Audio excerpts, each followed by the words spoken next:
Assalamualaikum warahmatullahi wabarakatuh. Yang terhormat, Ibu Vita Prilina selaku dosen pengampu mata kuliah perpajakan, serta teman-teman semua yang menyaksikan video ini.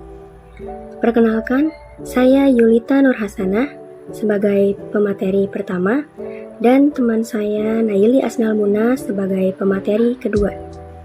Materi kali ini yang akan kita bahas yaitu mengenai PPh umum atau pajak penghasilan umum yang didasarkan oleh Dasar Hukum Undang-Undang Dasar Nomor 36 Tahun 2008. Pajak penghasilan atau PPh adalah pajak yang dikenakan terhadap orang pribadi maupun badan berdasarkan jumlah penghasilan yang diterima selama 1 tahun. Yang termasuk subjek pajak PPh umum yaitu orang pribadi, warisan yang belum terbagi, badan, dan bentuk usaha tetap atau BUT. Selanjutnya yang tidak termasuk subjek pajak yaitu badan perwakilan negara asing, pejabat perwakilan diplomat, organisasi internasional, dan pejabat perwakilan organisasi internasional. Subjek pajak dalam negeri. Subjek pajak dalam negeri yaitu terbagi menjadi subjek pajak dalam negeri pribadi dan subjek pajak dalam negeri badan. Subjek pajak dalam negeri pribadi itu dimulai saat dilahirkan sampai dengan saat meninggal, atau mulai saat berada di Indonesia lebih dari 183 hari dan mulai niat bertempat tinggal di Indonesia, sampai dengan saat meninggalkan Indonesia untuk selama-lamanya. Selanjutnya, subjek pajak dalam negeri badan dimulai saat didirikan atau bertempat kedudukan di Indonesia sampai dengan saat dibubarkan atau tidak lagi berkedudukan di Indonesia. Subjek pajak luar negeri. Subjek pajak luar negeri itu terbagi menjadi subjek pajak luar negeri pribadi dan subjek pajak luar negeri badan. Subjek pajak luar negeri pribadi yaitu orang pribadi yang tidak bertempat tinggal di Indonesia atau orang pribadi yang berada di Indonesia kurang dari 183 hari. Selanjutnya yaitu subjek pajak luar negeri badan. Badan yang tidak didirikan atau bertempat kedudukan di Indonesia atau melakukan kegiatan melalui bentuk usaha tetap di Indonesia. Selanjutnya yaitu Badan Usaha Tetap atau BUT Pasal 2 Ayat 5, yaitu tempat kedudukan manajemen. Contohnya yaitu cabang perusahaan, kantor perwakilan, gedung kantor, pabrik, bengkel, pertambangan dan penggalian sumber alam, wilayah kerja pengeboran untuk pertambangan, perikanan, peternakan, pertanian, perkebunan, dan kehutanan, proyek konstruksi atau instalasi atau perakitan, pemberian jasa yang dilakukan lebih dari 60 hari dalam jangka waktu 12 bulan, dan yang terakhir yaitu agen yang kedudukannya tidak bebas. Selanjutnya yaitu objek pajak. Apa sih objek pajak penghasilan itu? Objek pajak penghasilan adalah penghasilan, yaitu setiap tambahan kemampuan ekonomis yang diterima atau diperoleh selama 1 tahun, pajak yang dapat dipakai untuk konsumsi atau untuk menambah kekayaan. Objek pajak penghasilan berdasarkan Pasal 4 Ayat 1 UU Penghasilan atau Undang-Undang Penghasilan, yaitu penggantian atau imbalan berkenaan dengan pekerjaan atau jasa. Yang kedua, hadiah dari undian atau pekerjaan atau kegiatan dan penghargaan. Yang ketiga yaitu laba usaha. Yang keempat, keuntungan karena penjualan atau pengalihan harta. Dan selanjutnya yaitu penerimaan kembali pembayaran pajak. Kemudian selanjutnya yaitu penghasilan yang tidak termasuk objek pajak, yaitu contohnya sumbangan termasuk zakat yang diterima oleh badan amil zakat atau lembaga amil zakat yang dibentuk dan disahkan oleh pemerintah. Selanjutnya harta hibah yang diterima keluarga sedarah dalam garis keturunan lurus 1 derajat. Selanjutnya warisan. Dan selanjutnya imbalan sehubungan dengan pekerjaan atau jasa yang diterima dalam bentuk natura atau kenikmatan. kemudian pembayaran klaim dari perusahaan asuransi kepada orang pribadi. Kemudian dividen dengan syarat. Yang pertama berasal dari cadangan laba ditahan, yang kedua kepemilikan saham pada badan yang menerima dividen paling rendah yaitu 25%. Selanjutnya yaitu bunga, dan kemudian dividen, kemudian royalti, dan sewa atau penghasilan lain. Penerimaan pembayaran berkala, misalnya seperti dana pensiun. Keuntungan karena pembebasan hutang. Lalu keuntungan karena selisih kurs, kemudian selisih lebih karena penilaian kembali aktiva.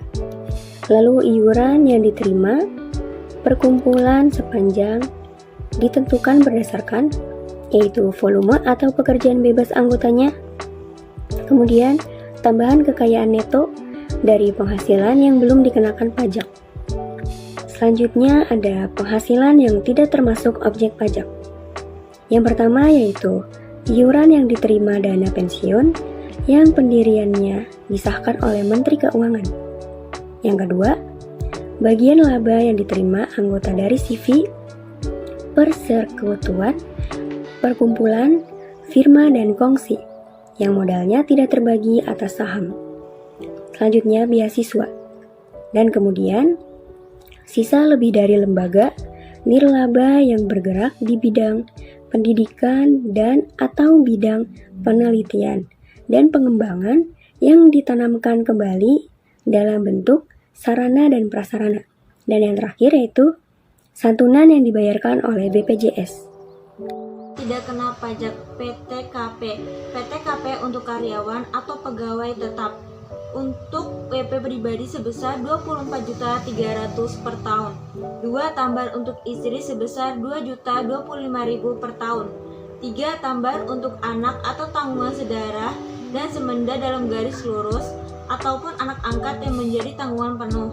Maksimal 3 orang sebesar 2.025.000 per tahun. Yang 4 ada tambahan untuk istri yang bekerja penghasilannya digabung dengan suami sebesar 24 juta penghasilan biaya. Beban-beban yang dapat dikurangkan dari penghasilan bruto bagi WPDN dan bentuk usaha tetap dibagi menjadi 2 golongan. 1. Beban biaya yang mempunyai masa manfaat tidak lebih dari 1 tahun, merupakan biaya yang pada tahunnya bersangkutan, misalnya gaji, biaya administrasi dan bunga, serta biaya rutin pengolahan limbah. 2. Ada beban biaya yang mempunyai masa manfaat lebih dari 1 tahun. Bebannya dilakukan melalui penyusutan atau amortisasi. Kompensasi kerugian apabila penghasil bruto dari BPDN dan BUT telah dilakukan pengurangan sesuai dengan pengeluaran yang diperkenakan dan didapatkan kerugian, maka kerugian tersebut dapat dikompensasikan dengan penghasilan neto atau laba fiskal selama 5 tahun berturut-turut, dimulai sejak tahun pajak berikutnya sesudah tahun didapatkannya tersebut. Nah, selanjutnya ada tarif pasal UU PPH tahun 2000 wajib pajak pribadi. Lapisan penghasil kena pajak sampai dengan 50 juta, tarif pajaknya sebesar 5%. Di atas 50 juta sampai dengan 250 juta sebesar 15%. Di atas 250 juta sampai dengan 500 juta, pajaknya sebesar 25%. Di atas 500 juta, pajaknya sebesar 30%. Selanjutnya ada wajib pajak badan pajak. Pada pasal 17, mulai tahun 2009, untuk WP badan diperlakukan tarif tunggal yaitu 28%. Sedangkan untuk tahun 2010 diproyeksikan tarifnya sebesar 25%. Pasal 31, wajib pajak badan dalam negeri dengan peredaran bruto sampai dengan 50 miliar mendapatkan fasilitas pengurangan tarif sebesar 50% dari tarif sebagaimana dimaksud dalam pasal 17 yang dikarenakan dalam penghasilan pajak bagian dari peredaran bruto dengan jumlah 4 miliar 800 juta. Nah, selanjutnya ada dasar pengenaan pajak dan cara menghitung PKP. Dasar pengenaan pajak itu ada 2 penghasilan kena pajak WP dalam negeri dan penghasilan bruto WP luar negeri. Cara menghitung pajak itu ada pembukuan dan ada norma penghitungan. Berikutnya ada pembukuan dan norma perhitungan. Pembukuan PKP WP Badan sama dengan penghasilan neto atau penghasilan bruto dikurangi dengan biaya-biaya yang diperkenakan. PKP WP pribadi sama dengan penghasilan neto dikurangin PTKP. Yang B, norma perhitungan. PKP sama dengan penghasilan neto, besarnya penghasilan neto adalah sama dengan besarnya persentase norma perhitungan penghasilan neto dikalikan dengan jumlah peredaran usaha atau penerimaan bruto pekerjaan bebas setahun. Syarat menggunakan norma perhitungan. Peredaran bruto maksimal 4.800.000.000 per tahun. Yang B, mengajukan permohonan dalam jangka waktu 3 bulan pertama tahun buku. Yang C, menyelenggarakan pencatatan. Selanjutnya, cara menghitung dan melunasi pajak penghasilan. Cara menghitung dan melunasi pajak penghasilan PPh sama dengan penghasilan kena pajak dikalikan tarif pasal 17 UU Pajak. Cara melunasi pajak penghasilan. 1. Pelunasan pajak pada tahun berjalan. Pembayaran sendiri oleh WP PPh pasal 25. B. Pembayaran melalui pemotong atau pemungut atau pihak ketiga PPh pasal 21, 22, 23, 24. Yang kedua, pelunasan pajak setelah pajak tahun berakhir. Pembayaran pajak karena kurang setor, pajak terutang tahun berjalan dikurangi pajak yang telah dilunasi pada tahun berjalan. Yang B. Pembayaran pajak dikurangi setor menurut SKP dan STP. Sekian presentasi dari kelompok kami, kurang lebih mohon maaf. Wassalamualaikum warahmatullahi wabarakatuh.